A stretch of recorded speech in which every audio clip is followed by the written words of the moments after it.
Hi, everyone. Welcome back to another episode of the Leadership Purpose with Dr. Robin podcast. I'm so glad you're here and you take time to listen into the podcast. And I say it all the time, and I'll continue to say it. Really, really appreciate you. And because you've been listening to the podcast, you helped us get ranked in the top 5% of all podcasts globally, according to Listen Notes. So thank you for that. And we're now on YouTube. So head on over to YouTube, or you can continue to listen. Either case, rate, subscribe, review, and it'll help us keep us going. All right.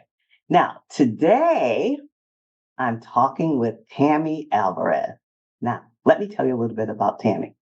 Tammy is the author of the book, Escaping the Career Trap.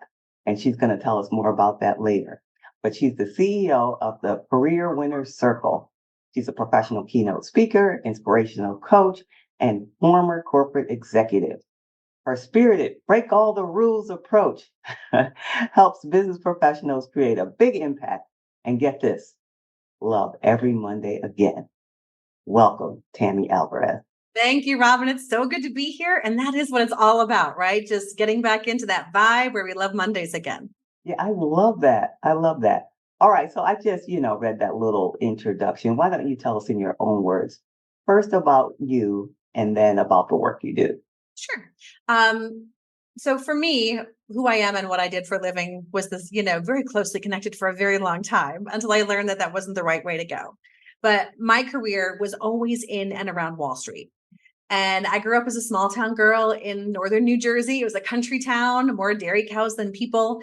And, it's just very, very country. And, from a personal perspective, I had some pretty profound things happen to me in my teenage years that really drove how I managed my career and my life and my outlook.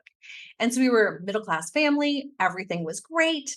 Me, my sister, my parents split up. No big deal. That happens all the time. But a month later, we were homeless and my dad was nowhere to be found. And my mom got pregnant with me in high school. She had never worked. She'd only supported us at home. And so she was very ill equipped to handle being evicted because the mortgage hadn't been paid and I don't know how long, and all of these other things that came along. And I was 15 years old and I saw how much she struggled. And, at 15, becoming homeless was like catastrophic, right? You didn't want anybody to know. We were couch surfing with relatives. And that really shaped, you don't know that at the time, but that really shaped how I showed up as an adult. It showed up in how I managed my career. And so I didn't go to college right out of high school because I had no money, no ambition, and my grades were terrible. And so I figured I would just work for a couple years and then figure it out, go to college and all that. But I had the amazing fortune of having some really great mentors who saw more in me than I did. And I kept getting promoted every couple years. I kept getting all these opportunities. And before you know it, I didn't get my degree until I was 40. But I was a managing director on Wall Street at 35 without a degree. And so I came through the ranks very differently. I was usually the only woman at the leadership table. I was always the youngest. And I had this deep, dark secret because I didn't want anyone to know I didn't go to college. And I didn't want anyone to know that I was this country bumpkin that didn't belong. And so I spent a lot of time trying to step into the environment that I was in, pretending I belonged. And ultimately, and we can cover this later, but I had this amazing aha moment in my career where I realized that because I was different is why I was so valuable. And but I spent, a large part of my time in very senior leadership roles. I was a C-level executive for major companies on Wall Street. And then when I finally cashed out, I had about 2,000 people on my team, about 35 different countries, a lot of craziness going on, loved every minute of it until I didn't.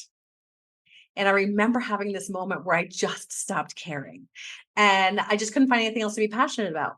And so I cashed out, moved to a tropical island off the coast of Belize in Central America, and started this coaching business about 6 years ago.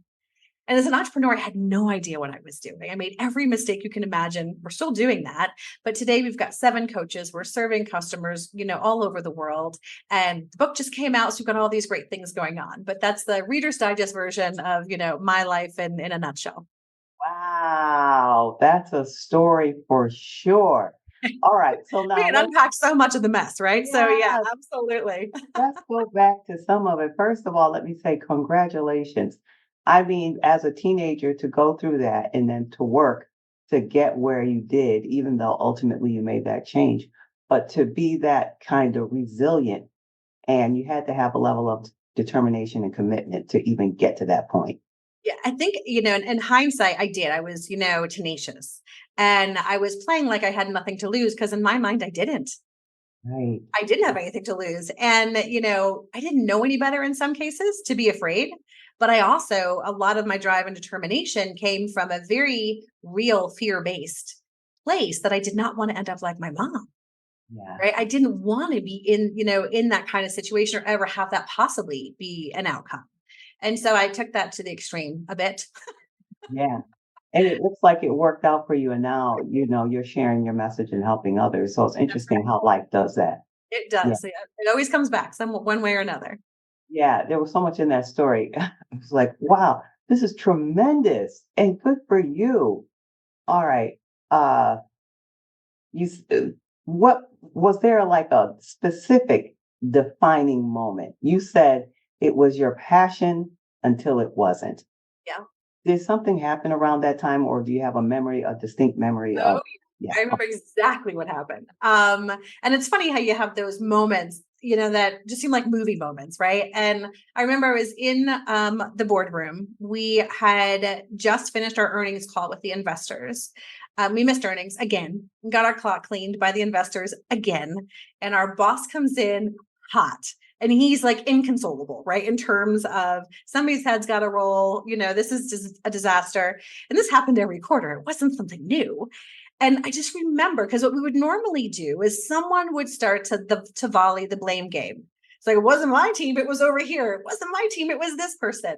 And so that's usually how these meetings would go every quarter. And it became a game of sport more than anything else, to be honest. And I used to love it. And I remember that exact moment where I felt like I had one of those out of body experiences where you're hovering above the table and just kind of watching what's happening. And I just had this massive case of I don't give a shit-itis. I'm like, I could care less. Even when my team was getting thrown under the bus, I'm like, I just don't care. And, that was the beginning of my corporate death sentence. It didn't happen right away. But throughout my corporate career, because I made a lot of changes, I always found something to be passionate about. Mm. Right. If I was, and then when I didn't, it was time to move, which is why I've made, 11 moves, 5 different industries. Like I'm very agile in terms of being able to repurpose my skills. And so I just ran out of anything. I couldn't be passionate about the work anymore. I wasn't passionate about the people. I wasn't passionate about my growth because I had stopped growing. And that's when I knew that, yes, I could go get another COO job at another bank. That would have taken me 5 minutes, and I'm like, that's just the same crap, different paycheck. And I just could not stand to do it another minute. And the timing really worked out because my daughter was graduating college. So she was off the payroll. My big fancy apartment in New York was coming due in terms of the rent. So I could get out from under that massive rent payment. You're a former New Yorker. You know what I'm talking about. And it just, my partner and I had been casually dating for a while and we finally got our act together. And it just all kind of came together. And my partner had been a business owner for 20 years. And so this was all he knew. And so I was just like, all right, let's give this a try. And that was the moment. Like when I remember that board meeting, I'm like, I just cannot suffer these fools another minute. So this lack of tolerance, let's say, this lack of tolerance, was there anything else? And the reason why I'm asking is I'm guessing there might be someone who's right around that moment in their own life. And maybe before that, the turning point moment, they might have some other symptoms that maybe you've had. You kind of like you didn't care. Was there any other kind of symptoms now looking back? I'm Yeah, calling for them sure. symptoms. Yeah. Yeah. I mean, I used to, me and my team were known as transformation experts. That's what we were. When there was a crisis, our team was running in the building while everyone was running out. Financial services, there was no shortage of that. And for me, I loved the adrenaline. I love the impact, because people were hiding under their desks, hoping they weren't going to get fired. And my team was out there on the front doing the hard things, having the hard conversations, making the mistakes, but moving the business forward. And I just found that as the years progressed, I was learning less. As the years progressed, it was less interesting. Because it was funny because I remember working, for one very large bank during the financial crisis, and it was the whole systemic failure, too big to fail, that kind of stuff. And I got to the point where I'm like, it's just too big to fix. And it got to the point where it didn't matter how well my team did, that stock price was never going to move. And it didn't matter how terribly my team did because it wasn't going to impact the stock price. We would just get fired instead. And I got to the point where I got tired of the work that I was doing being highly valued, but I just lacked purpose for me. Like I didn't feel it anymore, and I didn't have that sense of pride, that sense of ownership, that sense of this is worth something. And, making that pivot into coaching, it was a whim, to be honest. Like I had always known that when I have my soft retirement, because let's face it, you age out of Wall Street. So I'm like, when I soft retire, but I'm not ready to totally retire, it's going to be coaching and board work, like in academics, right? So that's kind of my plan. But I pulled the trigger about 10 years earlier than I planned on. So I'm like, okay, what am I going to do now? Oh, coaching, we'll just pull this forward. But that suddenly gave me the growth again because I was making mistakes like crazy. It gave me the impact because when you're sitting there with one human being that just says, this would have never happened without your guidance, it's like, what have I been waiting for? And, and it also taught me that the consumerism that I think consumes America, the have to have this, have to keep up, the Amazon on your front door every day, living on tropical island, you don't get to do that. Right. You need to know 6 weeks in advance before you need something because that's how long it's going to take to get there. And it just taught me that I can live richly without making a lot of money. I can be fulfilled and still have balance, which I'd never had before. And those things were missing. And those were the signs is when I just stopped really feeling fired up about it and I stopped loving Mondays. Then that was the time I knew it was time to do something drastically different. Yes, I can imagine that. That's so relatable. Stop loving Mondays. Yeah, for sure. All right, so now tell us about the book. I mentioned it in the intro. I just gave the first part of the title, Escaping the Career Trap. But tell us the whole title and then tell us the premise of the book. Okay, so the book is called Escaping the Career Trap. For you guys watching on YouTube, there's some really sexy golden handcuffs on the cover, which a lot of us can relate to in terms of those golden handcuffs. The subtitle is Transform Your Apathy into Ambition and Never Hate Mondays Again. And this book is written to help everyone who dreads Mondays, right? If you're on Sunday and you get that pain in your stomach around 3 o'clock, where you're just dreading the insanity ahead, and it never fails, Robin, I'm telling you, my email starts lighting up around 4 p.m. Sunday night. All my clients are on trying to get ahead of the week, and you're ruining a perfectly good week. And it's like, why are we doing this?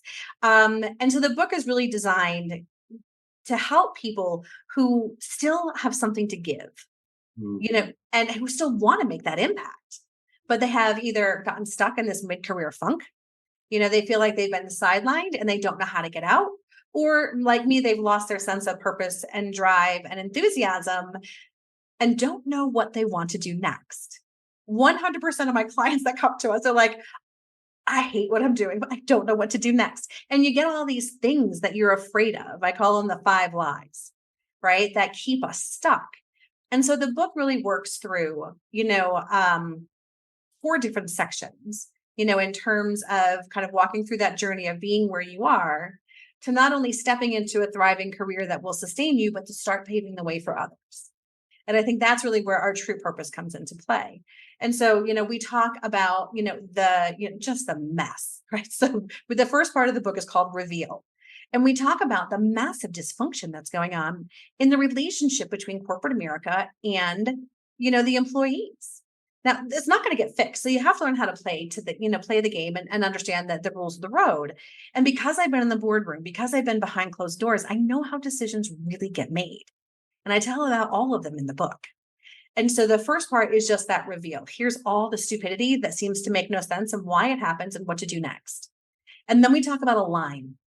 And when you align, you're aligning to you. We spend so much time trying to fit somewhere else, realizing that that's, the worst thing to do. And when you can really align with the things that energize you, that light you up, when you can play to your strengths and you look for something that fits that, abundance will be there forever.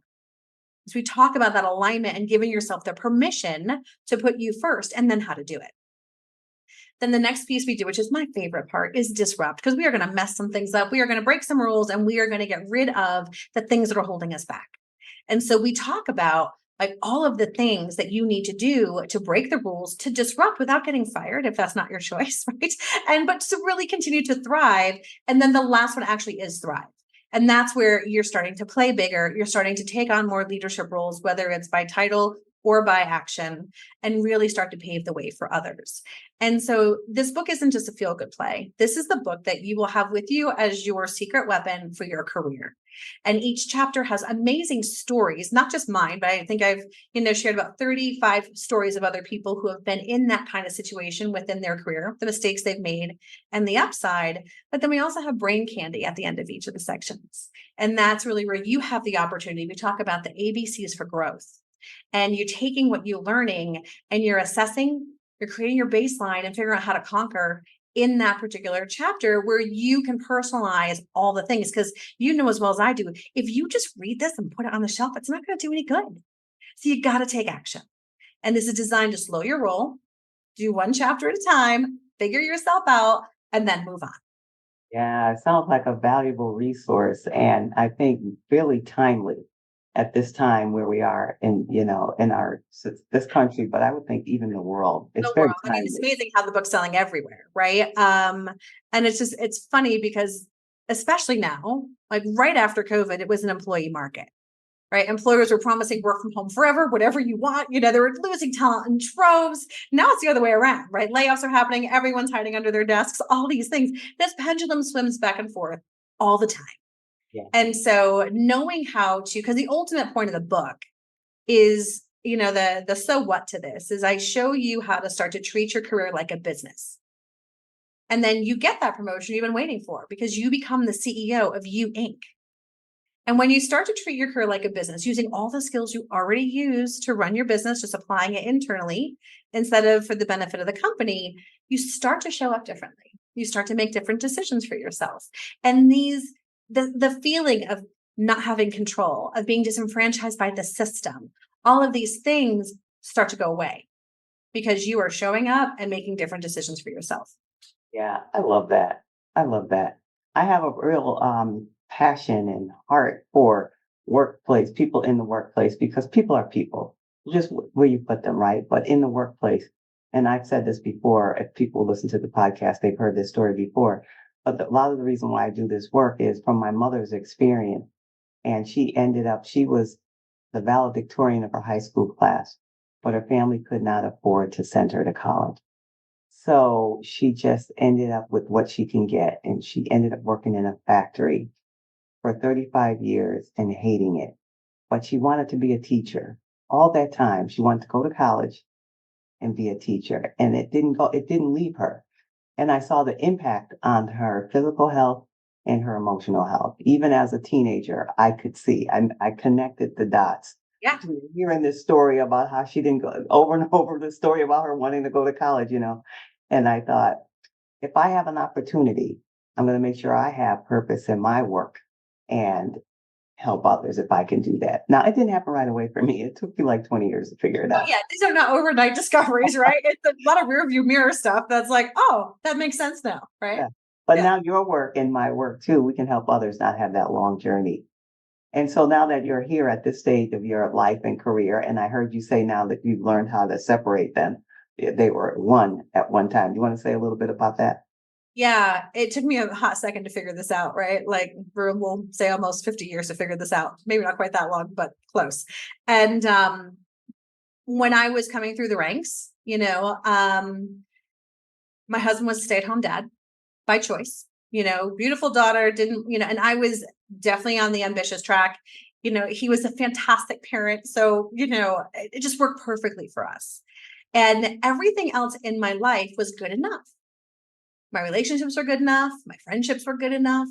I never put a lot of effort into anything because he kind of ran the whole thing and I just kind of show up. I'd be that one, they'd be on the phone, like, where's the pediatrician's office? I'm trying to get there on time. Right. And as the mom, you're like, the guilt that comes along with that is real.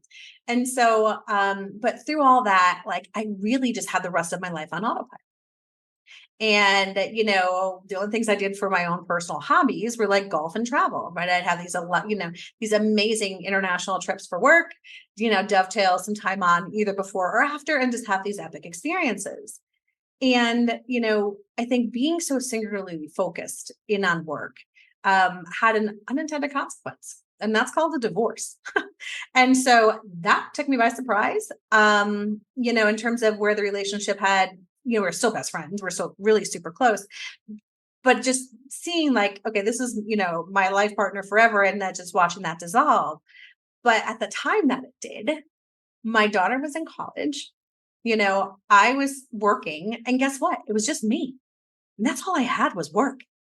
I hadn't invested in my friendships. I wasn't invested in community. My health was a hot mess in terms of my wellness, and I didn't have any hobbies. And it was miserable. And it took me a hot second to figure that out and then actually took the move to Belize to actually hit that massive reset that I needed. Because it was truly a fresh start. A new business, new identity, new routines, new habits. And so it took me a while, but I got comfortable with going scuba diving 3 times a week before work. I got comfortable with like, oh, it's a gorgeous day. I'm just going to go sit by the ocean for a minute and think, and still pushing down the guilt of I should be in the office. I'm like, why? Am I going to fire myself? Like, who cares? But it took a long time to kind of get that stuff bedded down. And a lot of it has to do with my current partner because he is very successful in business, never talks about it. It's just not part of how he identifies. And so people who know him, for his, his knowledge and his food and his love to debate. And we're big wine people. But it's not about work. It's not. And when I was in New York, that's the first thing you did was talk about work. You met somebody. The next question is, what do you do? Right. You want, who do you work for? What's your title? You're trying to size people up. And so kind of pulling all of that back and realizing, that there is more to life and you can have a viable business and a personal, one of my coaches, she doesn't like the term life balance because she thinks balance is hard to achieve, which I agree. She prefers the term life harmony. And I think that actually that resonated with me in terms of, yeah, that's exactly right. Because there's always something that's in the forefront, but that doesn't mean you're out of harmony with everything else. And so, but it took me a long time to get to that point where I wasn't just about work. And my life actually had significant meaning and impact outside of what I did for a living. Yeah, good for you because sometimes it's hard to get from there to there. Oh my, I'm not sure, to be honest, that I would have either wanted to or been able to if I hadn't made that massive move. Like when we moved to Belize, there's tons of expats, right? And I'm still New York mindset, go, go, go. And when we met all these people, like, and of course I was excited to talk about my new business, right? I want to talk to anybody and no one cared. No one ever asked, like, what do you do? And it's like, oh, I know, just totally threw me for a loop. I didn't know what to talk about. And so when you get used to the people, like they judge you on your own merits. Like, are you a cool person or are you a jerk? And you never know who's a millionaire and who's dead broke because everybody's in t-shirts and flip-flops. And so it's this wonderful equalizing environment. And with the business starting and everything. So, but if I was still in New York, still even doing this business, I'm not so sure I would have made that. So that massive reset was what was required for me because I didn't even know I really needed it until I had it. Yeah. Then Yeah. once you have it, you're like, oh, I was missing out on a long time for that. Yeah. So it's interesting how life will guide us like that and we'll end up in the right place at the right time. One way or another, it's going to get you there. Yeah. Sounds like you had a integration of yourself. So I'm wondering if this kind of new understanding of you is then reflected in the framework in your book and your work. You talk about you, the CEO of you. Is it because of that experience you had? Absolutely. I mean, everything I think that has, as I consider ourselves guides, and I think our entire life experience impacts and influences how we guide. And there are 2 clients specifically right now that I'm just beyond excited about because they are high achieving, high level executives and they hate it. And so, I was working with one, she's been with me for a bit. And she's, she was important to her to make sure that she left her team in good stead. And so it took her 2 years to do that, to hire the right people, to grow them. So she knew that when she exited, that they would be great. And they wouldn't suffer and that the company would still continue to go. I really admire her commitment to that. But once she did that, she went to Europe for 3 months and completely unplugged.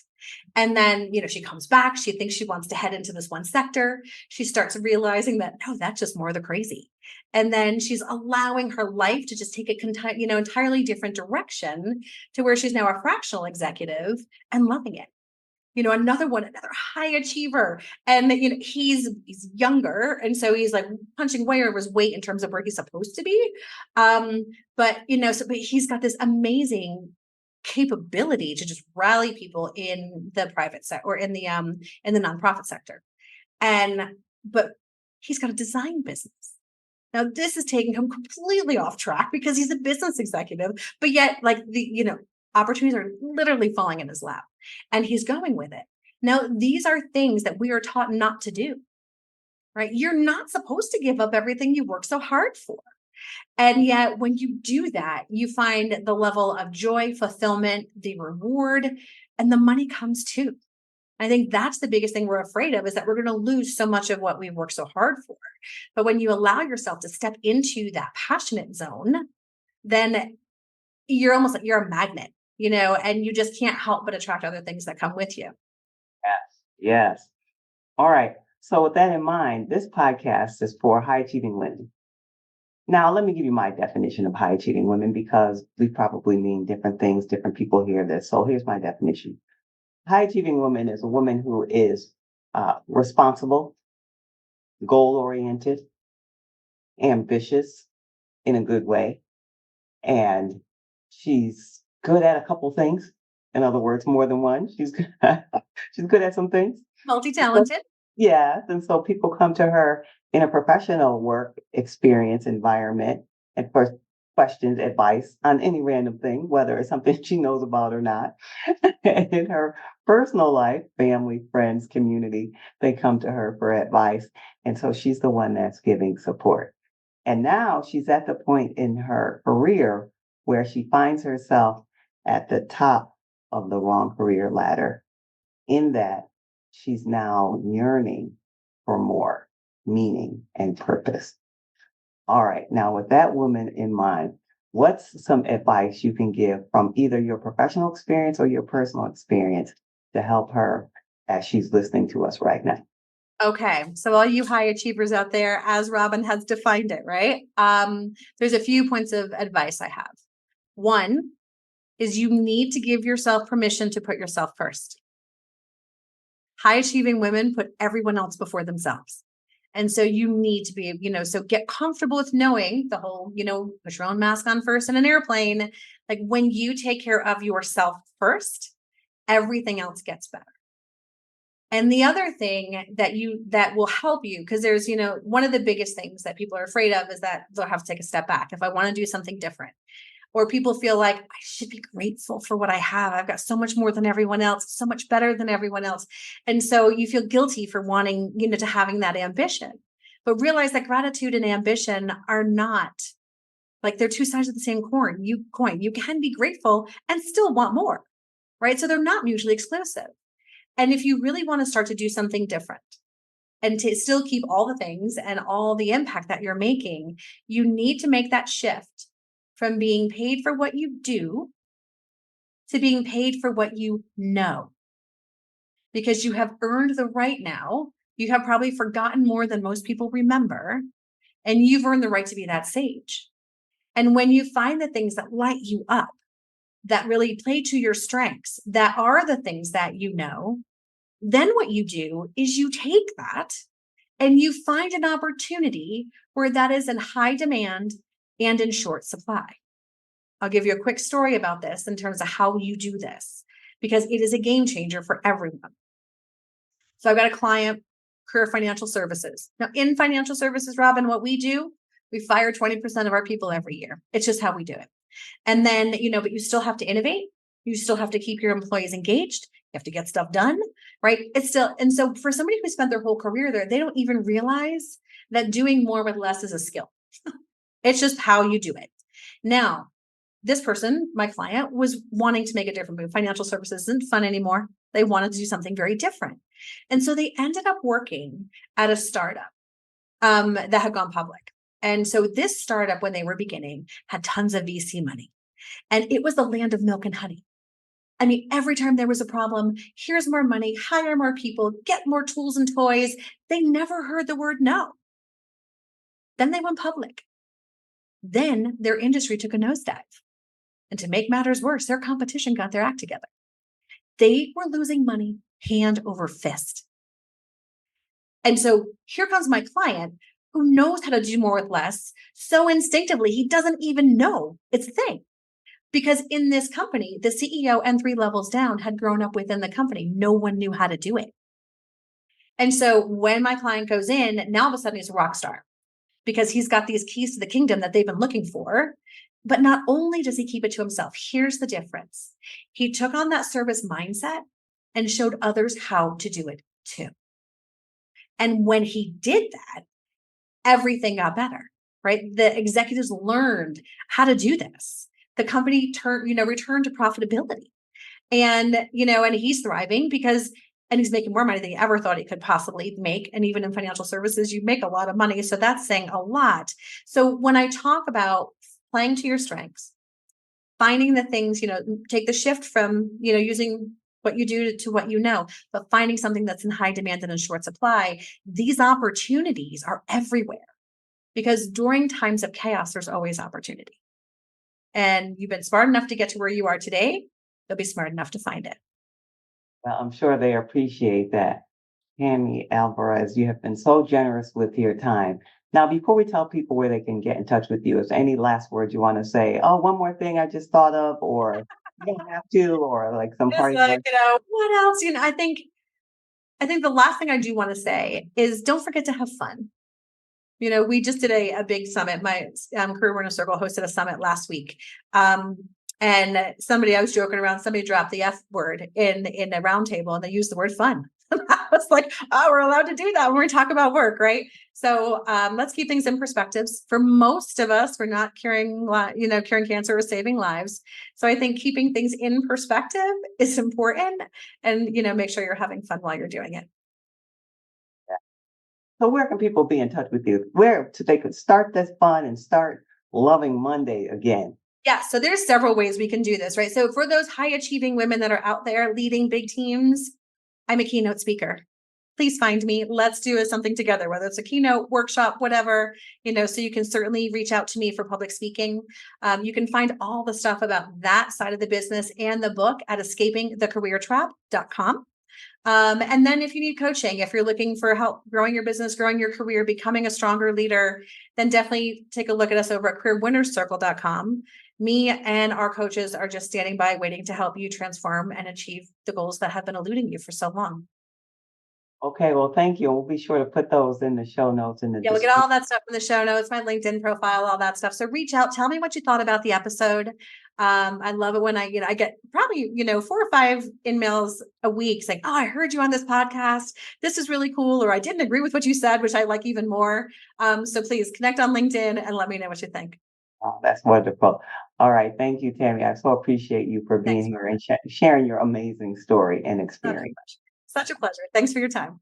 You're welcome. Okay, everyone. And I'd love to hear from you as well. I primarily hang out on LinkedIn, but I'm on all the channels at Robin L. Owens, PhD, Robin L. Owens, PhD.